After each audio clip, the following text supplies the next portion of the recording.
But we start this news hour with breaking news out of Burkina Faso, where one of the biggest massacres in years has been committed. Armed men have killed around 100 civilians in the northern part of the country. The attack happened in the village of Solhan, close to Niger. The government says that homes at a market were burned to the ground. It's the first such attack on this scale since 2015.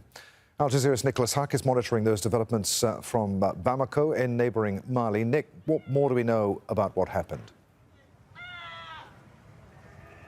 Well, it was in the early hours of this morning, Adrian, that a police patrol were driving through a market like this one, except instead of seeing animals and people sitting around, what they discovered was hundreds of bodies laying around.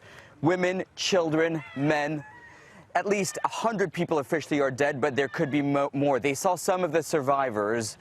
And in the market where the animals were kept, well, that was completely burned to the ground. The huts were also burned to the ground. This is, Adrian, the worst attack in Burkina Faso since 2015, when we started to see attacks claimed by the armed group, the Islamic State, in the Greater Sahara. And in fact, Adrian, while no one has claimed responsibility for this attack, there has been in the eastern part of Burkina Faso, next to this village, other attacks. Just a couple of days ago, Adrian, there was 5 boys that had their hands chopped off.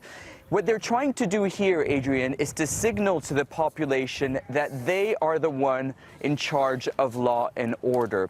And despite the brutality of this attack, what their aim is to say they need to answer to them rather than the state. Now, there was a military camp not far from where the attack took place, but they didn't respond. Adrian? The violence isn't limited, though, to Burkina Faso, is it? That whole area, taking in Burkina Faso, Niger, Mali, where you are right now, the security situation is dire. What's being done about it?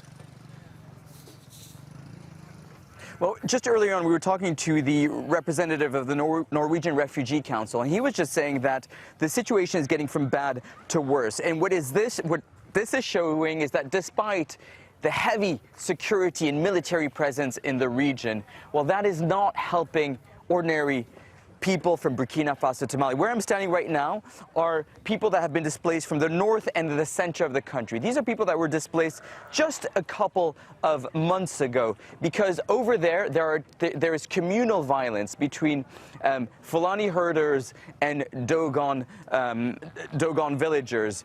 And in the absence of the state, well, armed groups have found a way to come in and replace state authorities. And they're trying to recruit young herders in the absence of the state.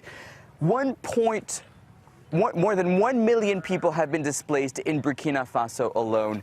100,000 people have been displaced in Mali alone in the last year, Adrian. These are staggering numbers. And despite the UN presence, the Sahel, the French forces that are patrolling and deployed throughout the Sahel, the situation is getting worse. And those that are suffering are the people that are living in this region, whether they are in Burkina Faso, Mali, or Niger. Adrian? Al Jazeera's Nicholas Huck reporting live there from Bamako in Mali. For the moment, Nick, many thanks indeed.